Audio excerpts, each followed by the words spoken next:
Hello everyone, and welcome to the Leopard Farm channel. Across Africa, lions and baboons are venturing closer to human villages, sparking headlines and hidden crisis. Millions of invasive wild animals, shrinking habitats, and escalating conflicts are reshaping the landscape. What's driving this clash between humans and wildlife, and what's the real toll? Stay tuned to dive into the heart of this issue. Please hit that subscribe button as we aim for 10,000 supporters. Your support keeps us going. Thank you.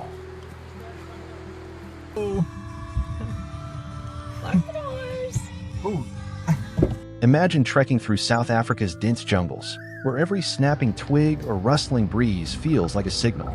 Something's watching you.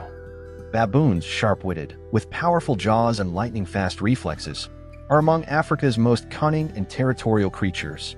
Sharing about 91% of our DNA, these unpredictable primates move in troops of up to 50, silently strategizing.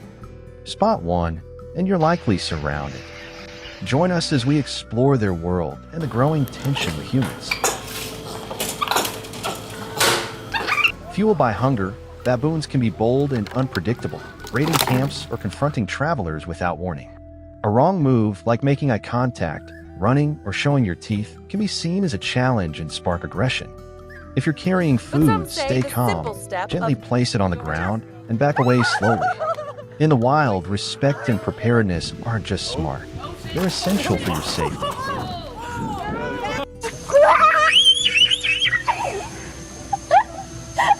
In these untamed landscapes, experienced hunters often serve as the first line of defense, but even they need the right equipment and strategy to stay safe. A critical tool is the protective shield, typically 6 to 8 feet wide, priced between $150 and $300. It provides crucial cover, especially in dense, low-visibility areas. For anyone venturing into Africa's rugged wilderness, this isn't just equipment, it's a lifeline.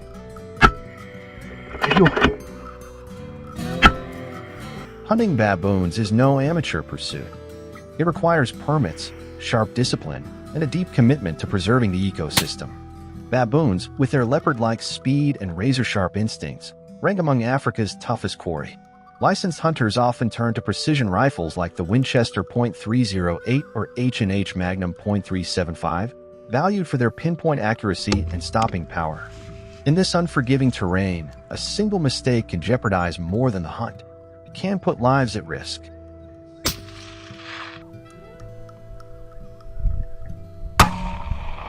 Got a friend fascinated by wildlife management?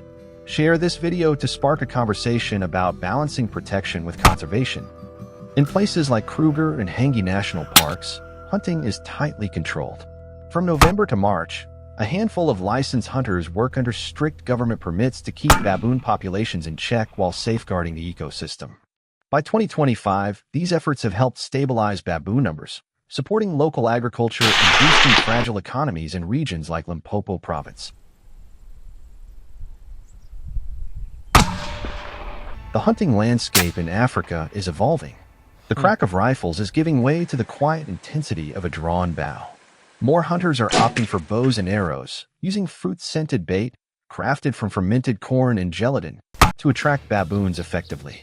It's stealthy, strategic, and stirring debate among conservationists and hunters alike. Can you guess the bow featured in this gripping video? With every breath, the tension mounts, each heartbeat amplifying the stakes. But bow hunting baboons isn't without controversy. Is it ethical? Is it humane? Some areas are testing government-approved fumigation as an alternative, though it's costly and tightly regulated. Is this a viable solution, or just another short-term patch in an ongoing struggle? The debate rages on. Join us in our next episodes as we dive deeper into these tough questions. We want to hear from you. What's your wildest baboon encounter? How do you feel about South Africa's giraffe hunting policies?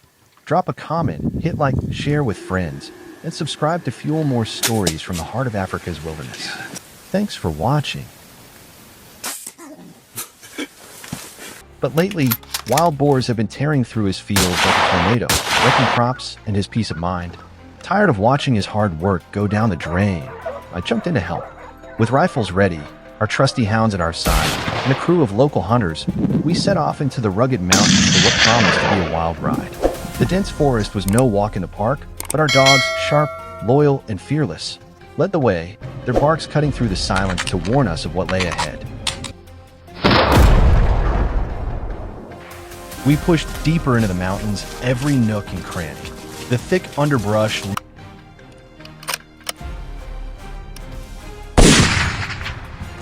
As we pushed through the thick underbrush, our hearts kicked into high gear when the dog's barks turned frantic.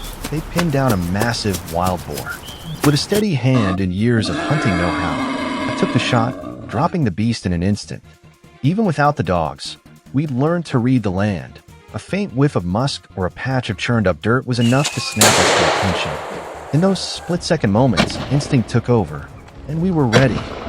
Deeper into the mountains we went, where the tangled brush hid everything but the sound of our hounds, once again proving they were our greatest asset in this untamed We stayed wilderness. vigilant. Out here in the wild, danger.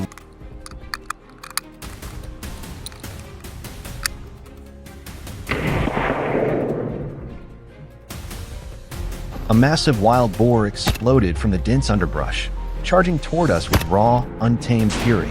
Instinct kicked in. I steadied my rifle and fired a single resounding shot. The bullet struck true, hitting a vital spot, and though the boar kept charging for a moment, I knew it was only a matter of time before it went down.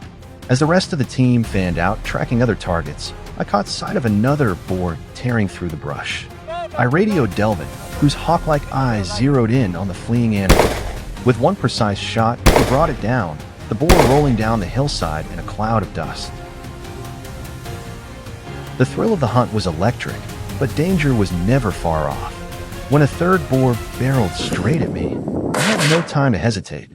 I pulled the trigger, and the beast dropped instantly, cementing another unforgettable moment in our hunting legacy.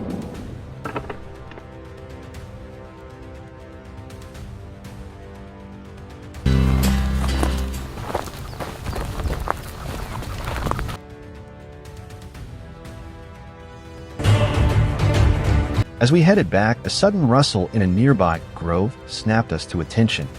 Sure enough, another boar burst into the open, tusks gleaming. I fired without a second thought, and the clean shot sent it staggering into the underbrush down for good. Despite the rush of the chase, our crew stays grounded in responsibility. We hunt strictly within the bounds of regulations, One honoring clean shot, designated seasons, and a wounded zones, boar and lost quotas. its footing. It's about more than the thrill. It's about preserving the balance of the wild and ensuring our passion for hunting respects the natural world we're privileged to roam.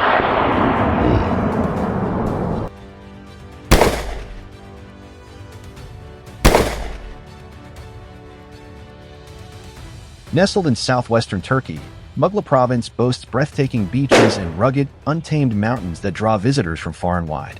Yet, beneath this scenic splendor, a growing crisis looms, an out-of-control wild boar population. Last year alone, these animals ravaged over 300 hectares of crops, leaving local farmers reeling and desperate for solutions. With pork rarely consumed in Turkey, the boar numbers have surged without natural checks, spurring hunting groups like ours to step in and tackle this mounting threat head-on.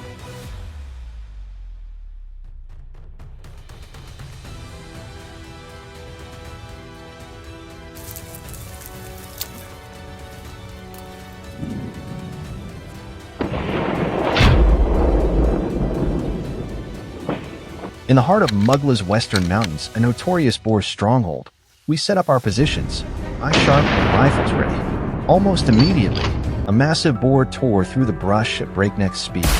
We gave chase, adrenaline pumping, and with a well-placed shot, we claimed our first trophy of the day. The forest came alive with chaos.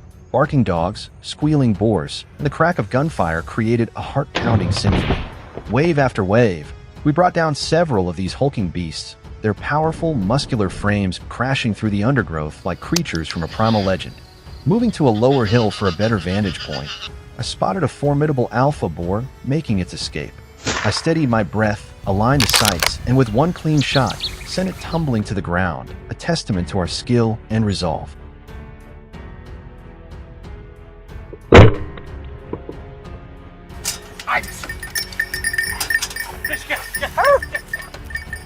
Trekking through thick underbrush, I set up a strategic ambush.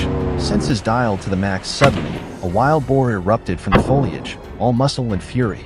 My instincts kicked in. I fired a swift, expert shot, dropping it on the spot. As we scouted for more targets, a whole herd burst into view, scattering in a frenzy of hooves and squeals. I zeroed in on one darting across my eyes, landed a critical hit, and we took down several more in the chaos.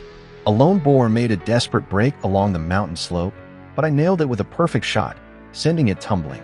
Pushing deeper, we followed fresh tracks to a tangled thicket where I lined up another precise shot, bringing down yet another beast with surgical accuracy.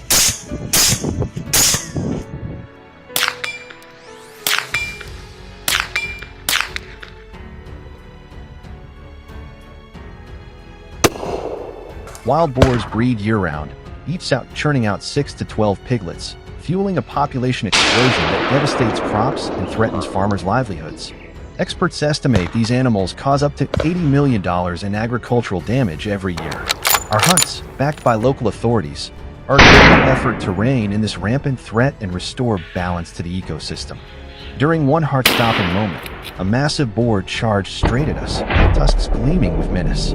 My first shot slowed it, but it kept coming. Steeling myself, I fired again, and the second bullet brought it down for good. The danger was real, our pulses racing from the close call, but it only sharpened our resolve.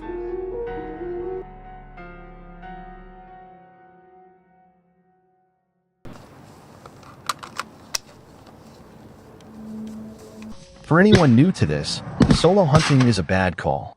Too many variables, too much risk. Later, from a distance, I spotted a full-grown boar rooting in the open. With years of practice guiding my hand, I took it down with one calm, calculated shot. On another occasion, a boar zigzagged wildly after a burst of gunfire, dodging our initial volleys, but our teammates closed the gap and dropped it just in time. Every hunt writes another page in our ongoing struggle against these cunning, formidable beasts. We're making headway, but the challenge is as vast and untamed as the wilderness itself.